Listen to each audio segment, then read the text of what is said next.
महोदय, यकीनन हुकूमत आप चलाने की बात कर रहे हैं। मैं आपको सरकार के कुछ ऐसे गुणों के बारे में बताना चाहता हूं जिसके बारे में शायद आपको भी पता नहीं होगा। सरकार बहुत अच्छे तरीके से जादू का खेल भी खेलती है, और कैसा जादू का खेल खेलती है आंकड़ों समेत बताऊंगा।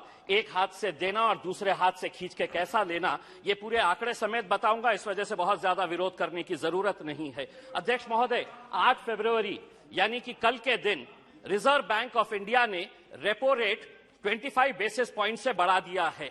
पिछले 4 मई 2022 को 4.40 हमारा रेपो रेट था। 8 महीने के अंदर 6 मरतबा रेपो रेट बढ़ाया गया है, और अब ये रेपो रेट हो गया है 6.50। अब हो सकता है इनमें से कोई खड़े रहेगा और कहेगा कि आरबीआई है, इसका हमारे से क्या लेना देना, बजट से क्या लेना देना। तो सुनिए गौर से, आरबीआई जब रेपो रेट बढ़ाता है तो किसी ने 20 साल के लिए होम लोन लिया है, यानी कि 240 महीने के लिए लोन लिया है, और रेपो रेट 2.25% से बढ़ गया है, तो 120 से 160 महीने का एडिशनल ईएमआई उसको भरना पड़ता है। किसी ने 25 साल के लिए यानी कि 300 महीने के लिए लोन लिया है, और अगर 2.25% से रेपो रेट बढ़ गया है तो उसे 199 महीने एडिशनल ईएमआई देना पड़ता है।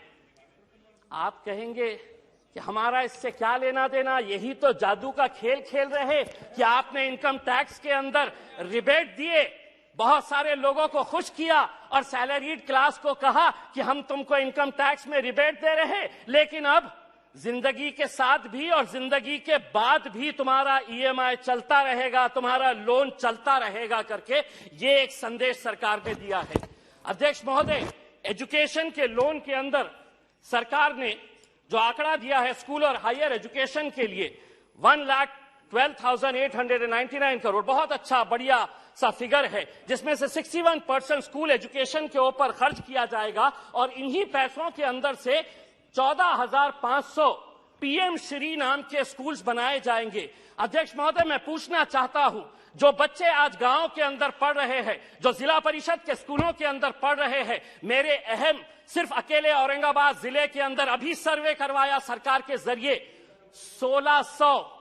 राणे साहब, आप महाराष्ट्र से आते हैं, अकेले औरंगाबाद जिले के अंदर 1600 ऐसे स्कूल्स हैं जिनके सर के ऊपर बच्चों के क्लासरूम्स के अंदर पक्की छत नहीं है, टीन के शेड के नीचे ये 1600 बच्चे तालीम हासिल कर रहे हैं। उनका कसूर सिर्फ इतना है कि वो किसानों के बच्चे हैं, वो गरीबों के बच्चे हैं, वो मजदूरों के बच्चे हैं। आप बनाइए नए स्कूल्स, लेकिन आपके पास 1 साल बचा हुआ है, यह अहद करिएगा, प्रधानमंत्री जी को कहिएगा कि पीएम श्री नहीं, उन पूरे स्कूल को हम पीएम महाश्री नाम देंगे। अगर 1 साल के अंदर ये 1600 औरंगाबाद जिले के स्कूल्स को अगर आप बदलते हैं तो हम भी कहेंगे। अगर 1 साल के बाद अगर ये कर पाते हैं तो इम्तियाज जलील यहां पर खड़े रहकर कहेगा, वाह मोदी जी वाह। दूसरी ये बात है अध्यक्ष महोदय, माइनॉरिटीज के बारे में मैं ये बताना चाहता हूं। राणे साहब, हम तो फूल थे, तुमने हमें कांटा बना दिया, और अब इसी कांटे से कहते हो कि चुभना छोड़ दे। नहीं छोड़ेंगे, हम लड़ेंगे, क्योंकि इस मुल्क के ऊपर जितना आपका इख्तियार है उतना इम्तियाज जलील का भी इख्तियार है।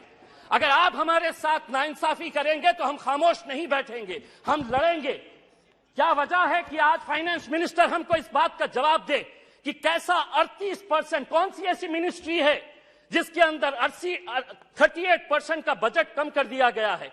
1913 करोड़ रुपया आप हमारे गायब कर देते हैं, और आप ये उम्मीद करते हैं अध्यक्ष महोदय, आप ये उम्मीद करते हैं कि हम खामोशी से इसको बर्दाश्त कर ले करके।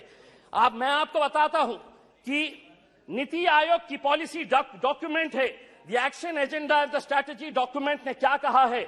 Muslims and other religious minorities in India have been lagging in several development indicators including educational attainment, gender equality and workforce participation. इसके बावजूद भी आप 38% हमारा बजट कम कर देते हैं। 2022-23 के अंदर आपका टोटल बजट जो था उसके अंदर माइनॉरिटीज के हिस्से में कितना आया, तो 0.12%। इस बार जो बजट आपने दिए हैं वो कितना हुआ है, बी अगर देखा जाए तो 0.07%। अध्यक्ष महोदय 2 मिनट।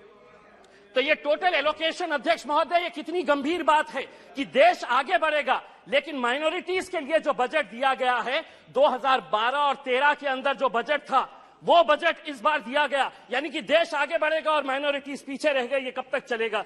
मेरी दूसरी बात यह है अध्यक्ष महोदय, आम आदमी को प्लीज फाइंड अप नाउ। अध्यक्ष महोदय एक minute, GDP, fiscal deficit, monetisation, RE, BE, इससे कोई लेना देना नहीं है। इस देश के अंदर वो सम्मान के साथ कैसा जी सकता है, उसकी फिक्र बस उसे यही रहती है। हम वित्त मंत्री से इस बजट के अंदर ये उम्मीद कर रहे थे कि वो ईपीएस 95 के बुजुर्ग पेंशनर्स के बारे में बोलेंगे, वो किसानों की आय कैसी बढ़ाई जाएगी, इसके बारे में जिक्र करेंगी। पूरे देश के अंदर कॉन्ट्रैक्ट, अध्यक्ष महोदय एक सेकंड, अध्यक्ष महोदय, पूरे देश के अंदर कॉन्ट्रैक्ट वर्कर्स जो है उनके साथ कैसी नाइंसाफी हो रही। पार्लियामेंट के अंदर भी कॉन्ट्रैक्ट वर्कर्स लगाए जा रहे हैं, उनका पीएफ नहीं भरा जाता, उनका ईपीएफ नहीं भरा जाता, ईएसआईसी का पैसा नहीं भरा जाता है।